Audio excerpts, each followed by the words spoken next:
from let's start with battleships. I'm gonna put carriers here, but hear me out, okay?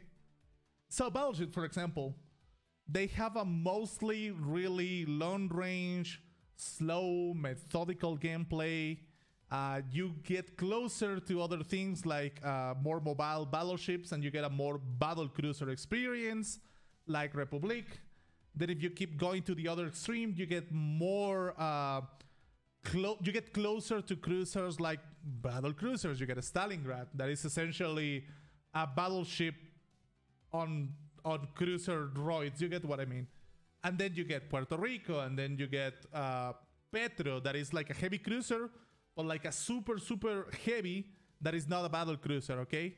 And then you get closer to what would you call the central point, something like Des Moines, that it's heavy cruiser with light cruiser DPM, let's put it that way.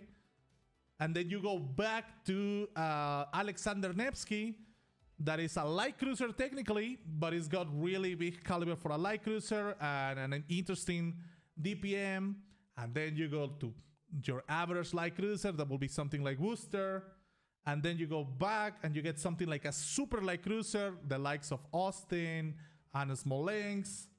And then you go to the new German DD lines that are actually destroyers, but not really, because they have cruisers guns. And after that, you go to, let's say, Khabarovsk, that is, in theory, a DD, but not quite as a DD. And you know what I mean. You get this feeling what I'm telling you. All right? Then you go to regular DDs, something like Gearing.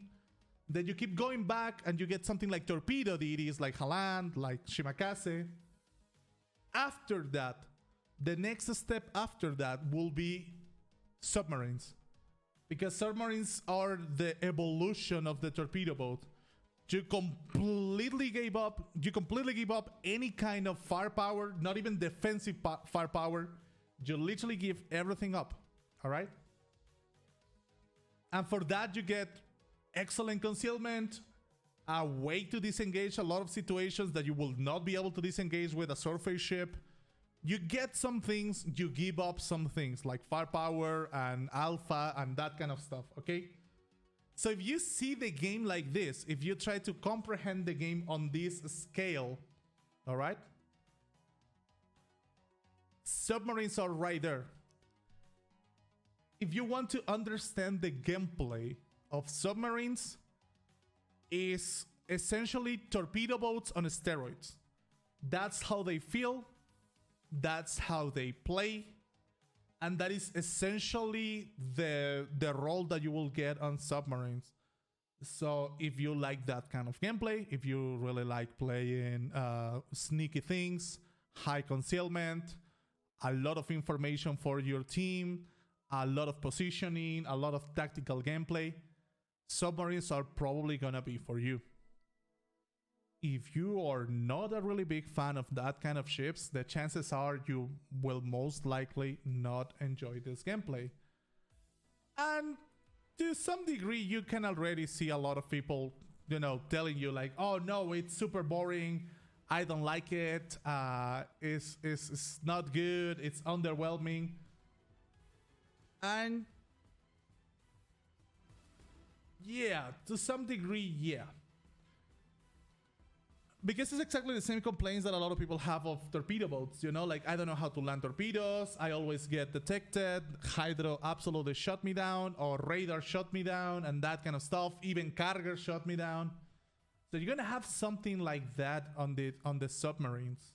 That is the base of how submarines are played, what they represent, what is their spot on the game, okay? And now we have to get into a little bit more of the details. That is the main of where you will play submarines. Now, how are the submarines right now?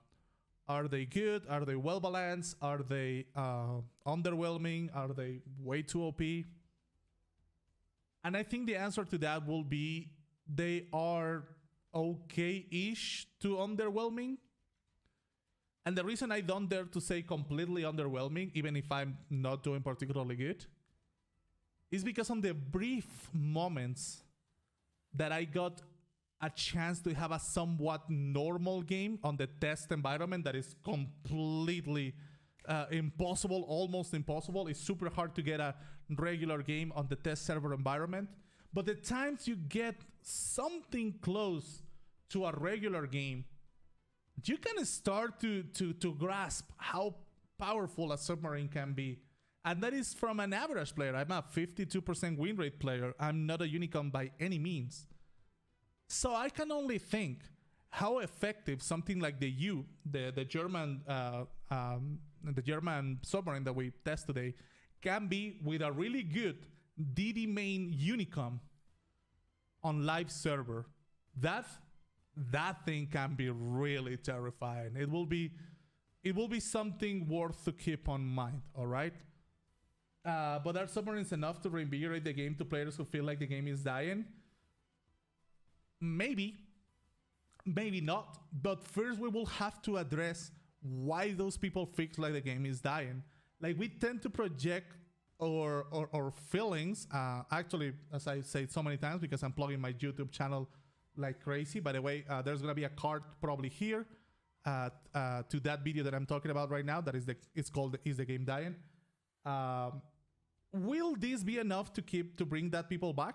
I think they will come back to give it a shot, to try it, to test it, to see how it feels, and if they like this new gameplay, if this like new interaction of the game, they will come back, or they will stay if they were about to leave, and if not, they will leave. And that is a really cyclical type of thing on the player base. There will always be like this new influx of players and people leaving the game. It's a really cyclical thing. I've been checking the numbers. In theory, the game is doing pretty good on numbers. But again, and as I've always said, it's pretty irrelevant if the game is dying or not, even if it is not. Because if you're liking the game, if the game were dying, you will do absolutely nothing about it. You will not be able to change the outcome of that. Same goes if you're not enjoying the game. It doesn't matter how much you whine and cry and complain that the game is dying and that the people should not play it. If other people is actually enjoying the game, they will stay. They will keep the game alive, which is fine. Okay, if you don't like the game, you can always leave. If you like the game, just stay and enjoy it.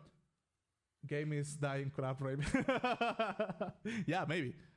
So I think Submarines right now, I wouldn't dare to say they're underwhelming completely. I'm just gonna say, and I agree with some of the things that people are saying in the chat, like Ethereal. It's just that the testing environment is not quite there. And now that is the other conversation we need to have. And this is really, really important. I'm not shitting you. This is really, really, really important. We cannot keep testing stuff like this. It doesn't work. It just does not work. It's not working. It didn't work for super battleships because everyone was YOLOing until they get their chance to test the new super battleship. It's not working with submarines because it's happening exactly the same. So this test environment can no longer be indicative of the performance of the things we're testing. It's not working. I will dare to say have never worked. And if it stays the same, it will never work, all right? Not working at all. What can we do? Okay, there's a lot of different ways this can be solved. I'm not gonna claim that whatever I'm about to say, it's the best way to address this situation. But a way we can start maybe getting a better testing result will be, just like any new line that is getting released into the game gets to be tested for certain wiki editors and Reddit mods and top clans and esport ready players and stuff like that. We should give them access to this, and you should give access this to also random people around the server. Like, hey, maybe the most active players, not necessarily the best, but the most active players. Hey, you get access, an early access to this submarine. Please go ahead, test it on live server, because that is exactly what we need right now.